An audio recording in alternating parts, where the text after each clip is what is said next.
hopefully you can see what I'm going to do. We're going to strip this S200.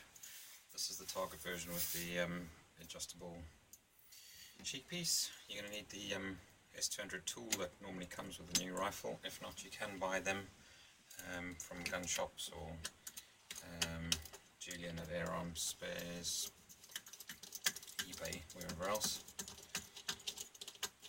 Undo that.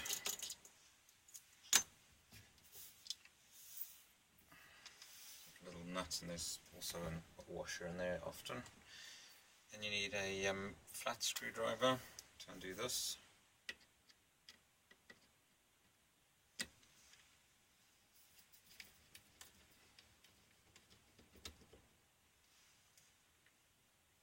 There's a washer in there as well. Should be. There you go. Right, that should slide off. You kind of pull it backwards and down at the same time, giving it a bit of a jiggle. There we go. You see there's a long rod which is going through the stock. Get that out of the way. Right, now the forestock.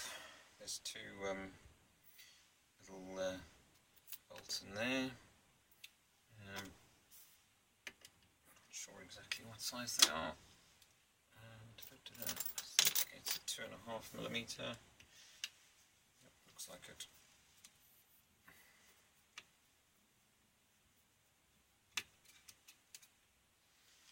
There. This one holds the barrel band in, the front one.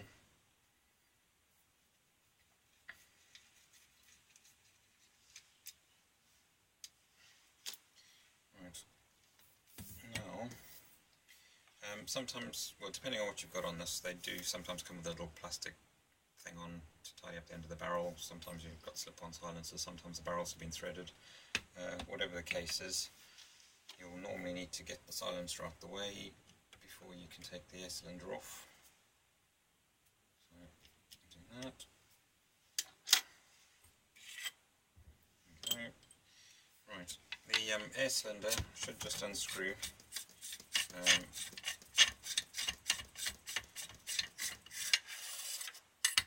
These are pretty much a self-contained unit. They have this bit that screws into the action actually has a firing valve built into it. The hammer hits that, releases some air, and then that's how the pellet gets pushed down the barrel. This is an aftermarket cap and conversion by the looks of things. That's an old T-bar style quick fill. So there we go, and this should slide off, if I'm not mistaken. But it's not. I think it's just because it's a bit of old dirt and grime holding it on. Yep. There we go. There we go. Yeah, that just slides on. Right, there we have the action. Right, when you're fitting regulators to these, I always recommend that you open up the Venturi screw. Now this is a Mark, I'm not exactly sure, Mark 1 or Mark 2, but it's got the Venturi with a little lock nut on it. One way of checking that your Venturi is fully open is to actually remove the barrel, which is just these two grub screws, 2.5mm again. Yeah, that one's tight. There we go, that one was tightened by King Kong. Right, barrel out. Now, if you remove this back grub screw completely, there you go, you will, it'll probably be very difficult to see, but there's a hole down there, and if you get the probe out the way and shine a torch in, again, sorry if you can't see this on the camera, you'll see what I mean when you look. You should be able to see some light through there. And if you want to make sure that the Venturi is fully open, which is what you want to do if you've got a regulator fitted to one of these, you can put a 3mm drill bit, blunt end, this is obviously an Allen key, I don't have a drill bit handy, down inside this hole, and it should drop in all the way, quite a long way basically, so past the barrel, into the port, and then if this venturi isn't fully open, it'll stop on the venturi. So what you want to do is loosen off the lock nut, okay, and then open up the venturi,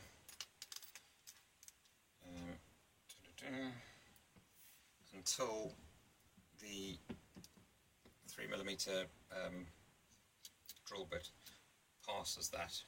Then you know that it's fully open. Or you could just do it by eye, just looking down the hole while shining a torch in there, just to make sure that it's fully open.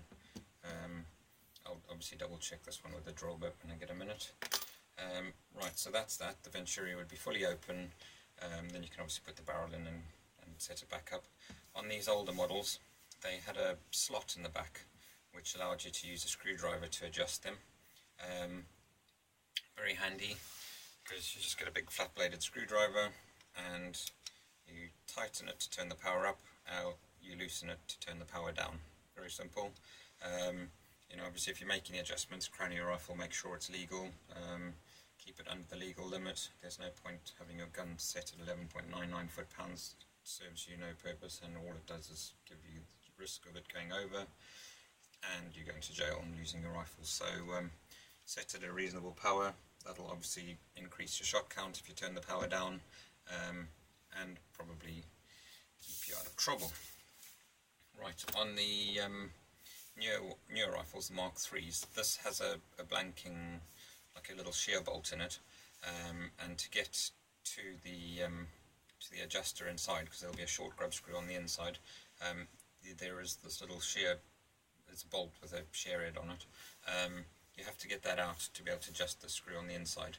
To do that, you'd need to either slot the head of that bolt, which will then let you put a little screwdriver in and wind it out, or you can drill it and then tap a Torx bit into it to then let you unscrew it, or you might be able to grab it with something and undo it, but it is tapered, so that'll be tricky. You know, there's loads of ways of getting that out. Again, on the Mark IIIs, they have a shear head on this, so there isn't a slot, and there is a grub screw in a little threaded hole on this side. There's also a hole on this side on them, but there's not normally a grub screw in them, but just check just in case. So what you want to do is loosen that grub screw. Obviously there isn't in one here, I'm just pretending. Loosen the grub screw, and then once the grub screw is loose, you will normally find that you can put your finger in and just push down and turn your finger to turn the actual adjuster. Sometimes there's a little pip on the end from the shear thing, from where the head's sheared off, and you can use a pair of pliers or something to grip that little tip and turn it. If not, you could always use a piece of something like rubber hose, like you'd find in cars, what have you. Short piece of that, that'll fit inside that hole. Obviously rubber is quite grippy, and that might let you undo it. Once you've undone it, I recommend cutting a slot in it like that, so that you can then adjust it in the future without having to go through all the drama. 99% of the time, when you fit a regulator to an S200 and you've opened up the venturi and the regulator set to the right pressure, you will need to turn the power down. It will go over the limit. So obviously adjusting this is key. I would say set the power using this adjuster, leave this adjuster alone. Once the venturi is fully open, lock it off, leave it alone. Don't touch it, don't play with it. Make all your power adjustments here. By adjusting the power on this end, you restrict the port. By restricting the port, you then reduce your air efficiency, and you won't get as many shots per full as you possibly could. So bear that in mind. What else can I tell you? Obviously make sure everything's clean and degreased, and there are some very handy guides on the internet that show you how to tune the triggers to make them better, because as standard they're pretty rubbish triggers, but they can actually be tuned to be half decent by following the guides. And what else can I tell you? Be careful of these. Sometimes they get burrs on them, and this arm can stick.